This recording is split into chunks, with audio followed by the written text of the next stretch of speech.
Mareep, I choose you. Boo, I choose you.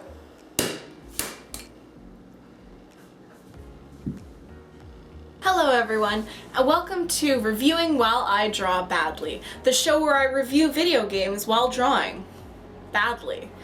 Today I'll be reviewing Pokemon Sword and Shield. Pokemon Sword and Shield comes to us, the public, from Game Freak. Much like the other Pokemon games, it sells two different versions, Pokemon Shield and Pokemon Sword. What are the differences, you may ask? They're marginal at best. There are, between games, some different Pokemon that you can get, and I believe just one different kind of gym. I do understand that the reason they have for doing this is, oh, we can make people play together and trade.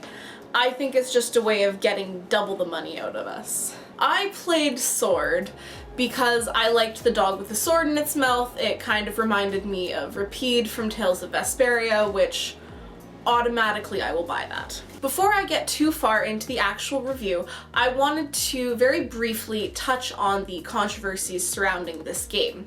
Honestly, you'd think that with a new mainline Pokemon game coming out, it would be cause for way more hype. Not that there wasn't a lot of hype, but I expected more. Part of the reason there wasn't quite as much hype was because of all the controversies like Dexit. Now, the controversies surrounding this game and the reused animations, etc., could be easily their own video, and tons of other people have gone through it way better than I ever could, and I will link one down below in the description that I feel gives a fairly decent overview of at least the things that I'm aware of. The main thing I wanted to establish with this review was to see if the game is good on its own. Up until Pokemon Go, I'd never been an actual Pokemon fan. I was aware of it, but I'd never played any of the games nor consumed any of the other media like TV shows. I adore Pokemon Go for a number of reasons, and once again that's kind of its own video. But so when Pokemon Let's Go Eevee and Pikachu came out, I played Eevee and had a blast. My intent with this review is not to compare Sword and Shield to other Pokemon games, for the most part. Rather, I just want to give my thoughts on what it was like to play as a fairly new Pokemon fan, and tell you if I had fun with it, if I thought it was good enough to pay the $80 I paid for it. So let's start with the graphics. Overall, I thought the Pokemon designs and animations were cute and well done. The new Gen 8 Pokemon, for the most part, were pretty cool, and I really liked some of them. Scorbunny is my favorite. That was my starter. The size of the landscape and features like trees and buildings give the sense of the player being incredibly small. It's kind of a weird feeling that I'm not sure I'm 100% on board with.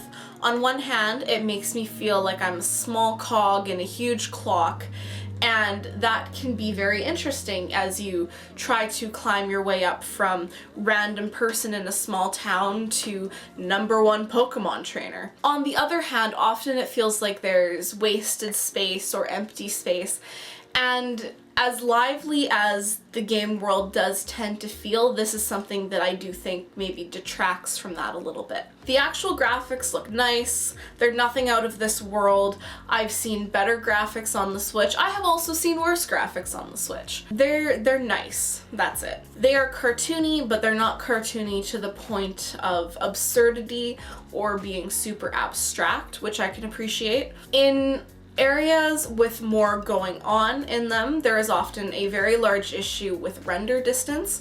Within cities and towns, it's not unusual to have people or Pokemon just pop into existence right in front of your face. Very disconcerting.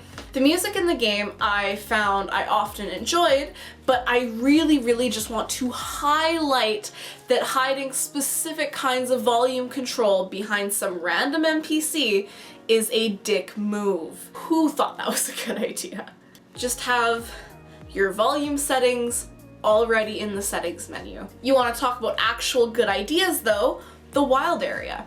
It's a pretty cool place, with all different kinds of Pokemon running around, night-day cycle, weather cycles, which really add an aliveness that, to me at least, enhance my enjoyment and perception of game world feeling real and vibrant. Letting all the Pokemon roam free is a cool idea, and it's actually mostly well implemented. I do have two major issues, however, and they actually kind of relate. First, the level of Pokemon you can catch is capped by your gym badges, which always feels like a bit of a fuck you from the game whenever I try to catch something that ends up being too high level for me to actually catch. The flip side of that is at least you can still defeat them for experience, but still, I wanted that Snorlax. Second is that it can be hard to tell on the map which Pokemon are too strong to currently catch, and relating back to my first point, it feels like a fuck you, because I don't know which Pokemon I can go to and which ones I can't. You do eventually get a feel for it, but that could have maybe been a little bit better implemented.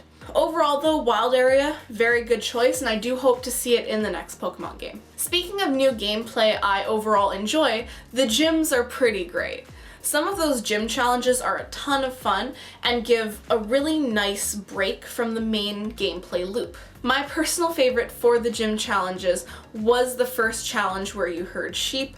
I thought it was really funny and it was, yeah, like I said, a nice break. Also within the gameplay innovations is the Dynamax mechanic. While I don't like how formulaic fights often feel, especially in the gyms, when using the Dynamax power, I will admit to being incredibly excited while watching my Dynamax Pokemon crush a Pokemon that hasn't yet Dynamaxed.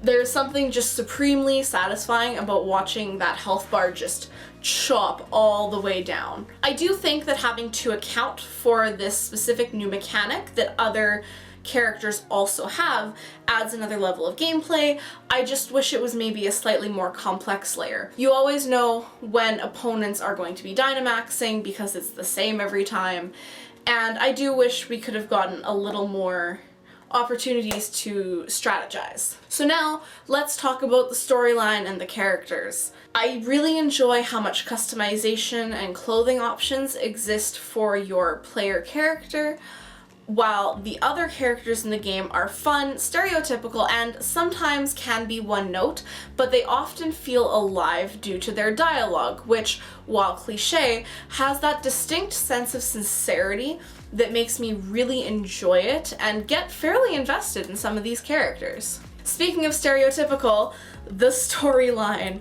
I called the twists, quote unquote, basically as soon as I found out this had any semblance of a plot other than just becoming the #1 Pokemon trainer. Just because it was incredibly heavily telegraphed doesn't mean I didn't enjoy it, because, you know, I like feeling smart, and calling twists, no matter how obvious, generally succeed in making me feel smart. The plot could have been a little stronger though, let's be real. Now for my miscellaneous complaints. I have 2 of them. I didn't know where to put them.